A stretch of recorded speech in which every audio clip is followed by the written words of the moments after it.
Welcome to the Momentom Collective podcast.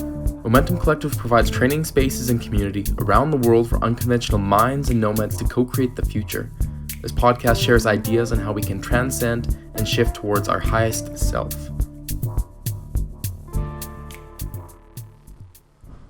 Greetings and welcome. My name is John. Welcome to our Momentom Collective podcast. Really honored to have our brother David Satori here from his groups Beats Antique and Dirtwire. And he's here halfway through our Sound Residency with Momentom in Playa Maderas in Nicaragua. And we've been working on a collective track, a co-creation. And just been really great to have you part of us and part of the community here. Thank you for taking the time. Thank you for inviting me. It's been amazing. I've been a fan of Momentom for many years now. And it's been great to get to know you guys outside of Momentom and now be here and like in it. It's magic. We're definitely in it. We're halfway through creating a collective track. And I just wanted to take some time to get to know a bit of your background, of how you came into music, and also where you're going right now, because you're taking a little break from the tour life. You've been touring for how many years now? 20, like really doing it for 20 years. Yeah, when I was like 22, 23 is when I really started going. I'm 43 now, so yeah 20 So years. what was the impetus to be like, I need to slow things down a bit?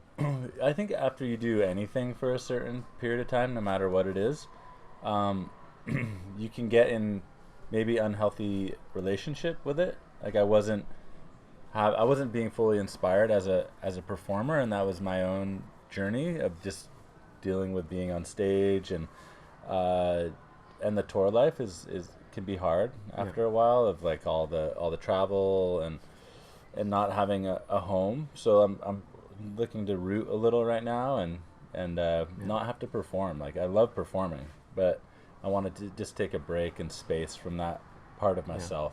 Do you feel like you needed to reappreciate it? Like it was kind of losing its initial zest? Yeah, partially. Yeah, I found myself phoning it in a little. Like I was just like not even present to it, and towards the end, after knowing I was going to take a break, I would become like, oh wow, I'm going to miss this element of it, you know. But I knew that was part of it to get perspective and just get my life and my health and like in a good relation with it, you know? Right. And how does that response been? Because you've got two big groups right now that are actually on tour, correct? Dirtwire, both Dirtwire and Beats Antique are still touring. Yeah, it was really COVID. I stopped and I was like, wow, I haven't never done this before. Slowed down, so I wanted to sink in that a little more. And Dirtwire had a big schedule ahead of them and wanted to like really go at it, you know, and like do a lot of shows. And so I mean, we've been friends for back in college days, and like it's a family. And I was just like, hey guys, I don't think I can do that. And they're like, oh, cool, we're gonna keep it going. And so I'm still creating with them, and we're still like figuring out how that relationship works, and we're and at the right time, who knows? I'm not like saying when I'm coming back or if I'm coming back. I don't want to do that. I'm just giving myself space right now. Right. Yeah. And Beats Antique as well. We have a sub, and this guy named Miles J, who he's an awesome multi-instrumentalist and is playing my parts now, and so he's taken over for a bit, and I'm just reassessing everything right now and just like understanding it. But it's still involved with the bands. Right. But it's the first time someone's really taken your place in the group, so that you're seeing photos of your band performing without you. Does that feel a little? It's super bizarre, and it's like a different. Your identity gets so caught up in being a performer, and so there's a definitely like relearning of who I am and who I am without being a performer, and I'm really enjoying that. It's also been difficult to like find that, and ups and downs, but overall good. Yeah Definitely. I can relate to that, of even being so part of Momentom and residencies. When you see it running without you, you're kind of like, it's a blessing, it's beautiful to see, but it's also kind of a hey, wait for me kind of a thing. So the train keeps going, it's like it's nice to like watch it for a little bit and see how that feels, and feel blessed to have bands that are in support of that right now. Right. And I appreciate what you said about identity, how we can often get caught up in what is my identity and who am I without my main groups or projects. So who is David Satori? Ooh, whoa. Easy questions. I'm getting back in touch with my I feel like my artistic inclination, like my deep desires as an artist to create. I'm also tapping into my teaching and being a teacher and stepping into that, and that's what this We're is. blessed Momentum. to have that, yeah. Yeah, and then wanting to do that more and realize how much I'm learning in that space of teaching, and I've heard that for years, like you don't really understand what you're doing until you start to teach it. And I've taught a little, but not like as much as I'm doing now, so I'm enjoying teaching and building projects and building production projects. I started a nonprofit with 3 other people called Sunrise Studios Collective, and it's a collective of recording studios. And we just built a studio in Kenya, or we helped fund it. We did not build it. A group Kenyans built it in a refugee camp called Kakuma, full solar powered multimedia center for them, and they're kicking out beautiful media, and we're figuring out how to connect them with other studios and help them raise a platform for people that want to get into that don't have access to. Beautiful. Do you have plans to go and visit the studio? One day I'd like to. Yeah, it's not in the immediate future, but that's a goal. Amazing. And I know you're also involved with this Playing for Change, which is a huge viral sensation with a lot of huge artists from around the world. Tell us a bit about I'm started to work with Playing for Change because they're doing a lot of similar work that Sunrise Studios Collective wants to do. And so I was really fortunate to meet Mark, who's the originator of it, the guy who's been producing it, and I met with him in California, and he's just open to collaboration. So I'm right now working on a Manu Chao song with him and helping getting artists. I got an artist in Guatemala named Sutu Khan, who's an amazing hip hop Mayan artist that we got a verse on this Manu Chao song, and we're getting Naoba, one of our producers in house from Nicaragua here, who's making the beat, creating the beat creation for the song. So it's been really playful and informal, we're getting to know each other kind of thing, but big learning process on that kind of work, global collaborative music projects, that are actually helping bring awareness. This is really beautiful to see that you've been in the industry for over 2 decades, and now you're finding ways to give back with spending more time in teaching and creating these projects and these bridges for other artists. I'm curious, what would be some advice to give artists in this day and age that you wish that you had when you were just becoming an artist? I would say create balance in your life. That's part of my reaction to getting off there, is trying to create balance in my life, taking care of my health. I wasn't super unhealthy on the road. There were some years that were a little unhealthier than other years, but most of all I was definitely getting by. But I felt like I could balance it with more time off, with friends, community, just diving into that more. So don't forget to balance it. Don't it's a crazy train that you get on, and you feel like if you miss one thing that you're going to lose this momentum, right? And so I would say put your health and your community and your friends in front of that as a barometer, as opposed to I need to go do that. That's the opportunities, if they're coming, will come. But they don't stop coming sometimes, and you just get caught up in chasing the opportunities. Well, it's even fun seeing you being here with us, because you've been attending every meditation in the morning and yoga, and do you feel that shifting things in your energy levels, or to balance that out to bring in more space for the creativity to come in? Momentum's been offering meditation and yoga at the beginning of the day, and it's been really helpful in my ability to teach from a centered, clear place, and not be foggy in the morning or anything, or just be lethargic. I feel really awake and active and clear and relaxed, which has been really helpful. Vacation Dave right here. Vacation Dave teaching. Tell us a little bit. Let's back up to how you originally got into music. So what was the initial inspiration to get you into this crazy world of music in the industry? Yeah, I did not come from a musical family. My mother was an artist. Like, she did a lot of beautiful pastels and was a graphic designer, and so I felt a lot of creativity through her, and like watching her work. And then my brother, when he I think I was around 12 or something, and he was around 15 or 16, brought back a guitar from school. He was at a a boarding school for a little bit, and he played CCR. I see a bad moon rising, and I was like, and just him playing the chords and singing, I was just blown away. And I was like listening to all the music he was listening to, and he really like turned my ear onto a lot of bands in the late 80s and 90s, and like like The Cure and like the Misfits and punk and In Excess and like U2 and all these bands. And that really shaped my love for music, and I got really into music at that point. And then I took guitar lessons from like 12 until 18.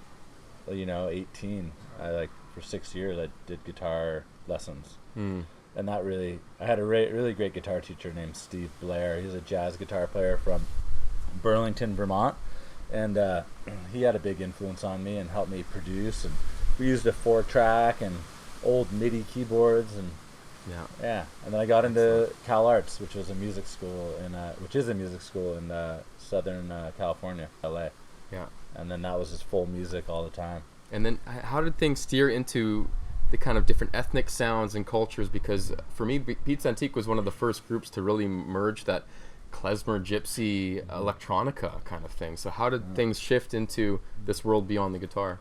Yeah, I've been thinking about like where that really began. And when I was 10, my parents adopted 2 girls from Honduras. Wow. And so I was 10 years old. I went down to Tegucigalpa, right, our neighbor right now. Capital city of Honduras. Yeah.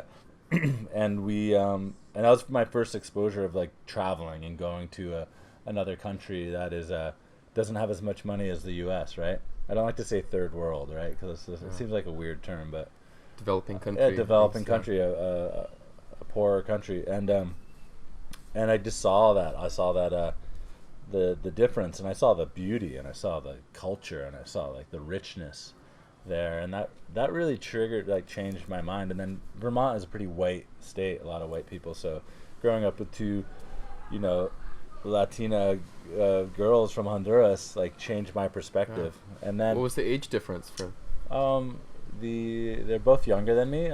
One's 2 years younger than me, and one's 4. Wow. 5 years, sorry. So that like just shifted my perspective internationally, globally. And then there was this moment in high school where this Indian flute player put a concert on named Harprasad Charusi. I'm pronouncing his name horribly, but it's Harprasad. I forget how to pronounce it.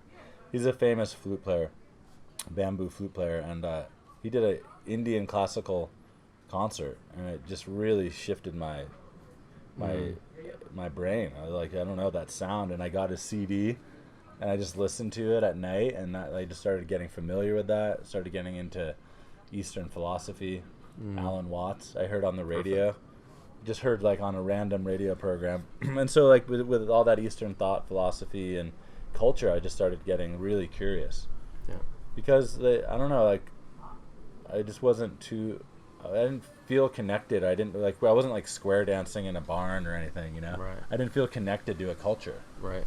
I was like, I'm in this like middle class white Vermont world, which has a culture, but it doesn't seem rich in history. Right. And so I started to get nostalgic for these histories that exist in these other cultures, and the depth. Wonderful. Do you still have a relation with the Honduras adopted family? Yeah, I mean, they're my sisters. Yeah. They got like, I have 2 nephews. Beautiful. Or sorry, a niece and a nephew. Yeah. And we just had Christmas together, and like, they're my sisters. Yeah. Wow, that's beautiful. Delmy and Jenny, what's up? Amazing. I had no idea about that. That's a wonderful story. And so merging that into, I guess how would you describe the sound of something like Beats Antique and then Dirtwire? Because they both have their own unique, eclectic thing, and you bring in so many different instruments. That's, I think, what you're really known for, is bringing in such different instruments into the sound and giving it a bit of that modern flair, right? Yeah. Well, so after that period in high school, I started a band with a banjo player, and so that's what, like, the banjo just really like caught my ear, and his playing was amazing. And his name's Charles Butler. He lives in Nashville. My other buddy Seth, who plays bass, and we were in this band in high school. I played drum set and guitar, and that really started like pushing me forward into thinking differently. And we just would play every day in the basement and produced our own album. And his banjo playing was just wild, and we started experimenting with like Middle Eastern scales. Yeah. And then that evolution, I got inspired by that, so I took the banjo on. I was a guitar player during that time. And then Cal Arts, where I met Mark from Dirtwire and Evan from Dirtwire, we were just exposed to so many amazing teachers. That was one of the reasons I went there, is because I saw all this. This is the world music program. Amazing teachers from Indonesia, gamelan music, from North India, classical Indian music, West African drumming, so all over, like Middle Eastern, Eastern European gypsy music. My guitar teacher was from Macedonia. So college, from 18 to 21, I was just learning all of this like traditional music from around the world. And then I went to Burning Man and heard electronic music when I was 19. Because everyone was talking about Burning Man at Cal Arts, at the art school, and that was the fusion really for me, like hearing this West Coast underground electronic music, and then studying all this music. I was like, start putting it together. Perfect. And so, how much long after that until Dirtwire really was formed? Dirtwire. So me and Evan from Dirtwire, who started the band, we had been in many bands before that, like two bands before that, like a funk band, instrumental, experimental funk band. And then I was moved up to the Bay Area, and Beats Antique was just starting. Like, it was around 2007. Right. And I just hung out. Me and Evan just like hung out one night, and we ate a bunch of mushrooms, and we just recorded like until the sunrise, and like those recordings from that session, we recorded like I don't know, like maybe 8 or 10 ideas, and those improvisations under psilocybin turned into our first album. Wow. But that took like years of editing. Right. Because it was like a lot of like half-hour jams. Right. And I'm like, okay, let's find this moment. And at the same time, Beats Antique was happening. Beats Antique just like had a lot more momentum and took off, and Dirtwire was like a recording project for me and Evan that started around the same time, but didn't do its first show till like around probably 2010. Right. 12. Yeah. Around then. And that seems to be where you get a lot of your inspiration, is kind of finding ways to jam, getting some ideas down, and then just picking out the little bits and fine-tuning over time, right? Is that a bit more? It feels like that's what you've been bringing to the table here with us, doing a big collective co-creation. All right, let's get as many ideas out as we can. Or tell me more of the process you like to do for getting things together. Yeah, I work a lot of different ways, but one of my favorite ways is just improvising, like getting a groove going, and just start playing, and then something comes out, and just I've been doing it so long that like I can figure out like, I like this melody, and I'll start repeating it, and then I'll move on to another idea, but keep the recording going. Right. Just get the vibes going, like just keep it going, and then go back and then find those moments. Right. And sometimes those takes are great, and those first ideas are perfect, and you're like, that's it, we're gonna use that, and we've done that a lot. And then sometimes it's like, I see what I'm trying to do here. I like that general idea. Right. I'm gonna re-record it now. Right. Get it dialed, re-orchestrate it, have different instruments play that. Right. But you prefer to be with other people for that initial creative process, or it's a bit of like everyone bringing ideas to the table? It works both ways. I do it a lot alone, but I prefer to do it with groups of people feeding off each other, and jamming is like you know, way more exciting. Yeah. Like you play something you would never do by yourself. Too, Yeah. You know. Excellent. Yeah. And so, what are you? You know, it's been a bit of time now. What are you feeling like you're missing already from the performing? What are the main things that bring that element of excitement to you with being on the road? I mean, the adrenaline of just like the crowd and the energy of a crowd, like just getting all excited, and like the moment before a show where you're going out to the battlefield, you know, and you're prepping, and like there's adrenaline all associated with that, right? It's like a rush. Yeah. So, I miss elements of that definitely, and I miss the constant moving. Like, oh, I'm over here now, over here. But at the same time, this part I'm enjoying not doing that as well right now. So, it's like it's a contradiction in a way. Right. Like you miss it, but then you're like, Yeah. I'm okay not to do it. I think it's because I've done it so many times Right. at so many different levels that like I know what I'm missing in a way. Yeah. If that makes sense. Yeah. So what would be, if you're to create another band, what would be the genre that you'd love to tackle that might be the kind of craziest concept to bring in, but what do you feel like is a misrepresented genre you'd love to tackle and get some music and sound out of? Well, we've tackled so many styles and different genres between Beats Antique and Dirtwire.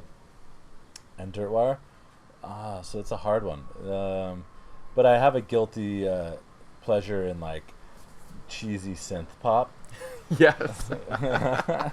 Like really cheesy, like catchy pop songs that are, and I've had fun doing that in the past with another band called Sweet Snacks. If you want to just check out Sweet Snacks, you can check out some songs, and those are all from like a long time ago. Very cool. Being in bands, and we actually traveled to China with that band. All right. Yeah, and that's a fun one. But that's the thing. I already have a band like that too. Yeah. So I feel like I've covered the full spectrum. Full spectrum.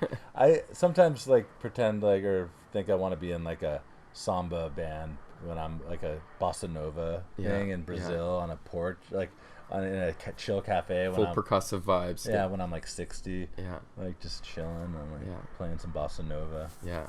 What is your, if you could only have one instrument, what would be your instrument? Oh wow. It's a hard one. Either the guitar or the banjo. Maybe the banjo because it's a drum, like you can play on it as a drum, and like you can really get some cool sounds out of it, and do the finger picking, and I bow the banjo too to create this like violin sound. Beautiful. That you can't really do on the guitar acoustically. Yeah. But on the banjo you can do. It's a very unique sound to it. Yeah. Especially we had a reggae banjo jam on the beach. Yeah. Some new sounds, maybe merge some genres like that. Exactly. Yeah. Excellent. What else has been, with your experience here in Momentom, what else has been coming alive for you in this community and with this experience? Especially creating a track with 30 people from around the world. Yeah. What's that process been like to have so much input with so many people? Yeah, it's been a lot of like collaboration, and I feel like everybody here is like really open and able to collaborate, and it's been really smooth. So I don't feel like there's been any roadblocks or any people that have been like really like, oh, I want to do this, I don't want to do that. Everyone's going with the flow, which is what it takes to, I think, just create from scratch and like not have many expectations on where it's going to go or what it's going to be, and then all of a sudden you see what it's going to be, and it's been really beautiful to see the reception of that and people just being really open to that. And I think it has a lot to do with the vibe you guys set here, which is like very open, creative people. So it's like it's easy in a way. It's like it's like so easy to like create. It's like so fun. It's like comes back to the improv theater components of yes and everyone's just saying yes to things, and also being able to listen. And I feel like that comes into our regular involvement with community circles, authentic relating, and different ways that we can really try and listen for that space between. And we're also got a lot of different components of circus here, and feel like, what's your connection with circus? I know there's often Dirtwire shows, or Beats Antique has been a big sound for a lot of circus people around the world. So what's your relation with circus? Yeah, totally. Yeah. Beats Antique, and some Dirtwire has been used in a lot of performance as well. But Beats Antique really like came out of this San Francisco performance art circus scene and Burning Man. But in San Francisco, Zoe and Tommy, the other members of Beats Antique, were in a band called the Yard Dogs Roadshow, which was a touring vaudeville circus performance art wild experience. Sword swallowing, contortionists, burlesque dancers, variety show, comedy. So they were in that band for years. Right. And when me and Zoe started dating in the beginning, I would go on tour with them and and they would do these epic tours like all over the U.S. And Zoe being a belly dancer, she was a performance artist, and that's how the band started, is to make music for belly dance. Interesting. Yeah, we didn't let's start making Middle Eastern electronic music. It was she was in this belly dance group that was touring internationally, and Miles Copeland, who is the brother of Stuart Copeland, who's the drummer for the Police, he's the manager for the Police and had a label, and he was a massive producer in the 80s and 90s. He had IRS records, and so we were on CIA records, and anyway, so that basically we were set off to be music for performance. If that makes sense. We were our first 2 albums were made for dance performance. Yeah. And so all these performers and circus people started to gravitate towards it. Yeah. And because of the Yard Dogs, I think we gravitated and made this roustabout circus song, Yeah. And that was our sort of popular circus song in the beginning. And then it just became part of our identity and where we came from. Yeah. How important to you is performance in a live show, a live music concert? I look at it as 2 different things. I see the intense value of it by being in Beats Antique, and the captivating nature of it that Zoe brings to the performance, which is just super powerful and unique, and has a lot to do with what I believe Beats Antique's success is, that our shows became these spectacles. Totally. And you didn't know what was going to happen, and we went to inflatables, and we'd have these and that was so fun. We would design these inflatable cyclops kittens and dragons, and full Flaming Lips vibe. Yeah, Flaming Lips were a big inspiration. I Yeah. remember seeing them and be I want more of that, Yeah. And so I see its value. It's beautiful, and I also see the value in just zoning out into the music and not being distracted by the performance. Right. So I'm a fan of both. I don't necessarily think one's better than the other, and I've had the ability to be in both. Dirtwire is we're just up there performing, but we become a performance because we're changing instruments, and people are oh, what's that instrument? There's that nature to it. Right. But not as much as Beats Antique, where it's watch me perform. You Right. know? So I see the value in both. It's a preference, really. Yeah. What about in contrast to the DJ world, where it's just the guy with the laptop up there? So there almost needs to be some other kind of component. Yeah. And what about your DJ sets? Do you feel how different is it being in a band versus being up there? Yeah, no, DJing, you want as many crazy things going on as you can, because it's literally you're just arm swapping. It's I think it's the silliest thing ever. Watching a DJ. Yeah, it's watching a guy on his laptop. It's totally silly. And I don't know, and you see all the guys up there just trying to be cool. They're trying so hard to be cool that I think it's absolutely ridiculous if they watch themselves. Are you serious? And the reason I say this is because if you go back to the history of DJing, people didn't look at a DJ. Yeah, they're behind the booth or in the were, disco clubs. Exactly. They'd be the hidden. They're in the back. They wasn't on the stage. It's about the dance floor. Yeah. And unless the lights are fucking amazing and ridiculous videos, I actually prefer that it go back to that. Yeah. I feel sure you're going to see this headliner DJ, but do I really want to watch them, or do I want to engage with the people dancing on the floor with me? Go back to the 70s, where it's about the dance floor, right, and not about I can't ego believe of the people guy behind the watching decks, someone really not do something that entertaining. It's funny because I've been to quite a few big DJ shows, and even the thought of turning around to look at your friends or to dance is almost you're expected to just look and almost worship the person that's waiting for the bass to drop. It's become this total idling, and like I'm not a fan of that, but I get it. Like when the visuals are so insane and the video's crazy and the lights are crazy, that's entertaining and I get it. But then that's like watching TV, right? Right. It's like I'm more interested in the dance, but I get what's happening and I see why these kids are super influenced by it. But there's other dance scenes, right? There's like ecstatic dance, and there's all these other scenes of people that are not really. I like DJing on the floor with people and like not being like. Do you like to invite in live instrumentation as well to try and give it a bit of a different feel, or Yeah, no, I'm super open to doing that. I haven't done it myself too much yet, especially from taking a break. But my goal is to get more into that for myself. Yeah. But yeah, I just DJ tracks right now. Because I'm just enjoying not like doing too much and just like simplifying, right? Yeah.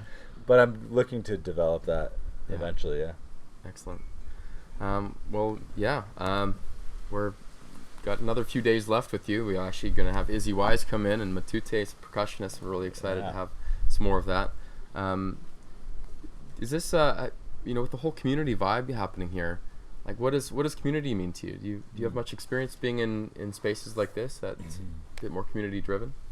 Yeah, I mean, for years the bands have been that, right? And I feel like our crew, like when Beats Antique would have a full bus, it'd be like 11 people on the road for like months at a time. So tight quarters living together. So I'm used to it in that regard. Not in with the regard of like doing a lot of workshops together and activities like that, but I do really love that and want to do that more. Lived a little on this with this community called the Mushroom Farm. Yeah. And that was had some elements of that for a bit, during COVID. I prefer that. I want to live in community. I don't necessarily want to live in a house by myself. Even with like a partner. Like I still feel like I want to be more like around community and like, so I'm looking for that. It's hard to do that on the road. Yeah. Your community is your band and the shows. The people especially with groups that big that you're touring with. Did you have some kind of like codes of conduct or like unwritten rules of how to manage being in a tour bus and being on the road? No, it was just a free for all. It's just no. I mean, we were a family, so like you learn how to give people space when they need it, and you just learn how to navigate what people usually need. And we'd been doing it for so long at that point, even before we were in Beats Antique, touring in bands, that you just sort of learn how to be away. And sometimes you bug someone and piss them off. Yeah. Sometimes I just piss someone off because I was bored. And that's my own issue. And I don't do that as much. Try not to, but I'm like a little brother, and I like to be I'm like, I'm bored. Is that bugging you? Does that bug you? Welcome to 20 Days on the Road with David Satori. That's what you're gonna get. No, I'm getting better. Well, speaking of which, I'm sure you've seen different peaks and valleys of being on the road for 20 plus years. What would be some of your peak moments? Do you have a certain moments that were like, this is great, this is why I do what I do? Yeah, definitely. I mean, being behind an inflatable Cyclops kitten at Red Rocks with like strobe lights and like crazy insanity happening, I'd be like, wow, I'm somehow part of this. Like doing this is. I'm getting paid for this now. I'm getting paid for this. People are like into it. It was moments like that when I'm like, how like the ridiculous moments of it, and then magical moments when we're just playing and the wind's blowing at a festival, and I mean, there's so many magical, surreal moments of being on stage. Dirtwire got to perform in Kazakhstan. Wow! For like the 80th birthday of the Azerbaijan, like the lord of Kazakhstan. You guys were invited in? Yeah. Okay, just because he was a fan of the band? No, I mean the people who were part of the cultural events were fans of us. I don't think he was. But playing at the pyramids with Beats Antique with like Sufi musicians. Yeah, stuff like that. Sufi devotional music, powerful stuff. Tell me about the Kazakhstan show. How did that go over?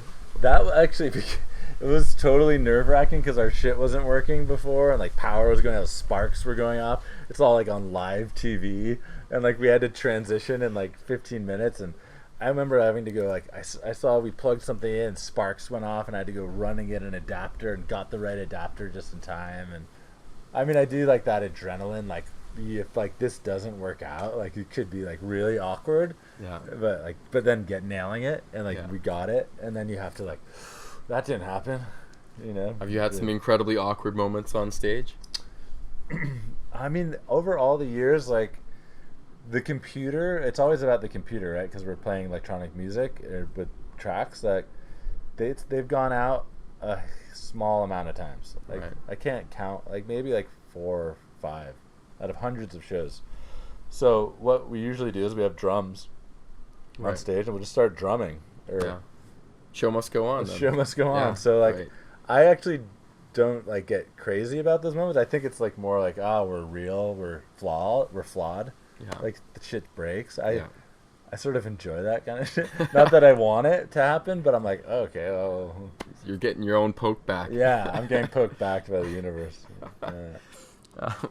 What about the moment?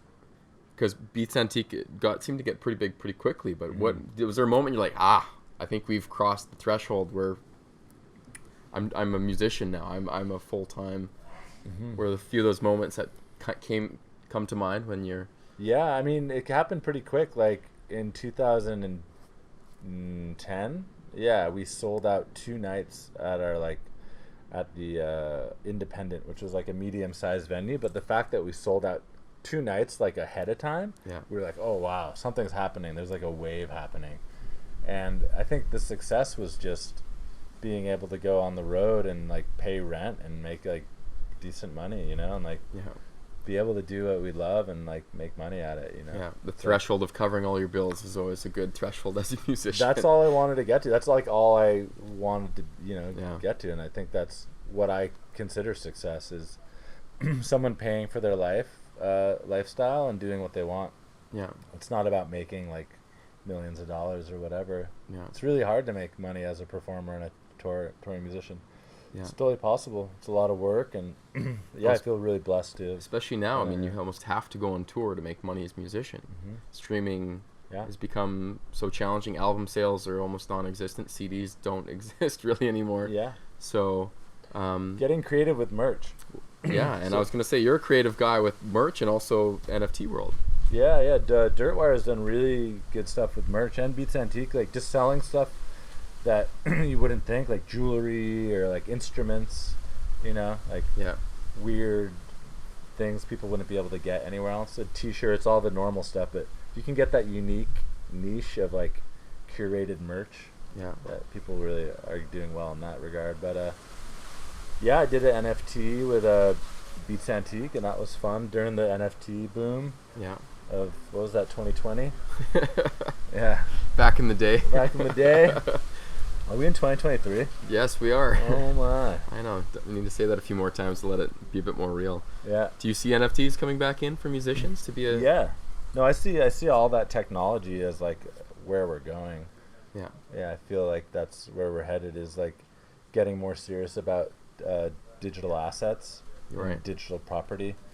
Like I feel like kids are growing up on their iPads and in video games, and it's where we're headed. Like, And you've also gone into that kind of metaverse kind of stuff. Yeah. Tell us a bit about some of the projects you've done on those platforms. Yeah, when Burning Man went virtual, I linked up with a group called the Infinite Playa, who's turned into another company called Infinite Reality now, who's a metaverse company, and I got to work with them and consult with them for a little bit, and also develop a stage with Android Jones designed. Beautiful. The mushroom, and it's a virtual mushroom, and Paul Stamets got involved and did a talk on it and talked about mushrooms and did a whole like presentation on it, and then Dirtwire did a virtual show in it, and Beats Antique did a New Year's show in it, and it really opened my eyes to the possibility of virtual production and where that's moving. And so I've been dabbling in that, and like I'm looking to do more work in that in LA right now, and have some production houses and people that I'm working with to consult, and because I feel like it's like the Wild West, and it's a really creative place to be, because you can sort of, what do you imagine, and like you can create these worlds, whether it's for VR or for just making a cool video or like developing a brand or something. Just new tools. Yeah, you see it as more opportunity rather than a challenge with more screen time with people. Yeah. Well, we're already on our screens a lot, right? So I think it's just going to make that time more interesting or cooler. Yeah. It doesn't need to make it more, you know? Yeah. I just think it's going to look cooler now, because technology, instead of like the cheesy Zoom background, you might be in an actual like spaceship that's cruising around, that's actually checking shit out in some other world that an artist made. Yeah. With your friends. Yeah. So it's like, if you're already going to be on Zoom, wouldn't you want to be on like the weirder Zoom that like you can do cool shit on? That's how I look at it. Yeah, beautiful. It's going to evolve, right? Yeah. Might as well be at the forefront of that evolution. Yeah. Well, before we wrap up, just a couple final questions for those that might not know. What are some of your hidden superpowers? Do you feel like you've got some hidden things that you might uncover now that you're taking a break from tour life? Wow.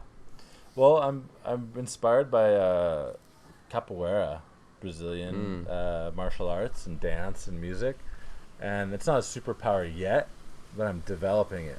I want to be good at capoeira and learn that more. I don't know. I think it just comes down to sound. I just love making music and love being in community. So gathering people through music is a superpower. But you already know that. I've been doing that for a bit.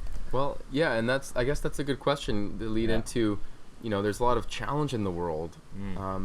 Why is art needed right now? Why is music still such an important thing to bring to the world? I mean, I think it's every time, you hear music, you feel no pain. Hit me with music. And hit me with music. Yeah. So like, as Bob Marley says, you hit me with music, you feel no pain. So it's like, I think every day, like if you can have that moment with music, and it like gives you relief, or gives you an opportunity to even feel sadder or deeper into what you're not letting yourself feel, then it's doing a really amazing service. The embellishment of the human emotion and spirit. Yeah. And without that, I think we all feel that like it's just not as good. Life's not as potent or magical or real, so it's a soundtrack to our lives. It's an emotional language too. I do feel like it's very therapeutic for people, because it's the art of the language of emotion. Without words. And I think you've proven that even with getting 30 people together to co-create a track from scratch with different inputs from everybody. I mean, to see how it brings people together. Actually, there's the horn. We've got our next class coming up. It's the conch. So, yeah, I just want to thank you for what you've been able to bring, and I'm excited to hear the final version of this collective track, which will probably be out by the time we get this podcast out. And, anything you want to share before we wrap up? Check out Momentom Collective. It's amazing. If you have the opportunity to travel, or like when they're around you, like if it's in Nicaragua or somewhere else, I highly recommend it. Beautiful people, amazing food, amazing conches. The conch blows are always just on point. Yeah. And you might just end up behind David Satori in a yoga class, so you get the full sloth view of the magic of David Satori. Thank you, guys. Yeah, thank you, brother. Yeah, man, appreciate it. Happy you're here. Thank you for checking in and tuning into the podcast today, guys. Really excited. We'll be putting the link to the track we made with David in the description here, and all of the other links to his other projects and nonprofits, and in his involvement as well as with Playing for Change. So thank you for tuning in. Take care of each other, and have a wonderful rest of your day wherever you are.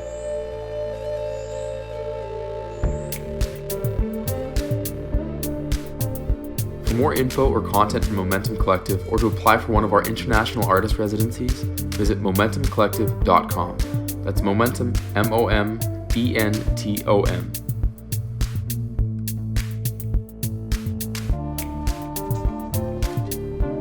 Momentum podcast theme you're listening to is the track Beam Me Up by our friend and producer Arterium.